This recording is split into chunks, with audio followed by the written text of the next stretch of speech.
হয় এবং এখনো খুনিরা যারা হত্যাকাণ্ডের সাথে জড়িত এরকম নির্মম হত্যাকাণ্ডের সঙ্গে খুনিরা এখনো ধরাছোঁয়ার বাইরে। এই ক্ষতিগ্রস্ত পরিবারকে, যে ছেলেটি হত্যাকাণ্ডের শিকার হয়েছে, তাদেরকে দফায় দফায় এবং বিভিন্নভাবে তারা হুমকি ধুমকি দিচ্ছে।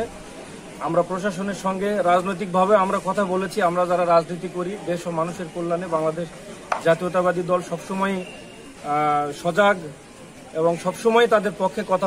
সে পড়াশোনায় খুব ভালো ছিল, তাকে মিথ্যে প্রলোভন দিয়ে কাজের জন্য নিয়ে যেয়ে তাকে হত্যা করা হয়েছে।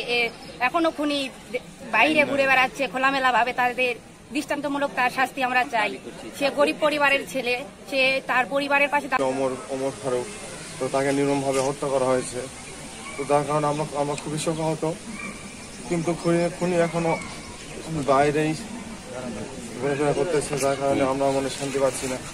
তো তার আমরা একটা সুষ্ঠু এবং নির্মম বিচার চাই। সুষ্ঠু দেখে নিয়ে যে খুন করা হয়, আমরা তার বিচার চাই। স্কুলে পড়াশোনা করছি, এখন ওই স্কুল পার হয়ে আসার পর আবার এক কলেজে আমরা ভর্তি হয়েছি।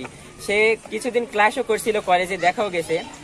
হঠাৎ তাকে এই কাজের প্রলোভন থেকে মেরে ফেলার, এই হত্যার আমরা বিচার চাইছি। টাঙ্গাইলে একটি রেল স্টেশনের পাশে নির্মম ভাবে সে হত্যা হয়ে যায়, গুম হয়ে যায়।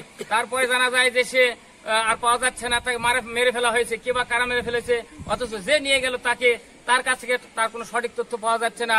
আবার তারাই উল্টা তার পরিবারকে হুমকি ধুমকি দিচ্ছে। আমি অত্যন্ত বেদনাবহ যে আমাদের এই ছাত্র অত্যন্ত ব্রিলিয়ান্ট ছাত্র ছিল, ভবিষ্যতে সে দেশ ও জাতির জন্য কিছু করতে পারত, অথচ তাকে এই নির্মম। আমাদের ছাত্র 24 বছর শিক্ষাবর্ষের একাদশ শ্রেণীর ছাত্র ওমর ফারুক, মানবিক বিভাগ, রোল 110, তাকে ছুটির মধ্যে কাজের প্রলোভন দিয়ে প্রতিবেশী এক ছেলে তাকে বাগমারায় নিয়ে যায়, সেখান থেকে ঢাকা নিয়ে যায়। ঢাকা নিয়ে যাওয়ার পর থেকে তার সঙ্গে তার বাবার সাথে, ওমর ফারুকের বাবার সাথে ফোনে কথাও হয়ে বলেছে।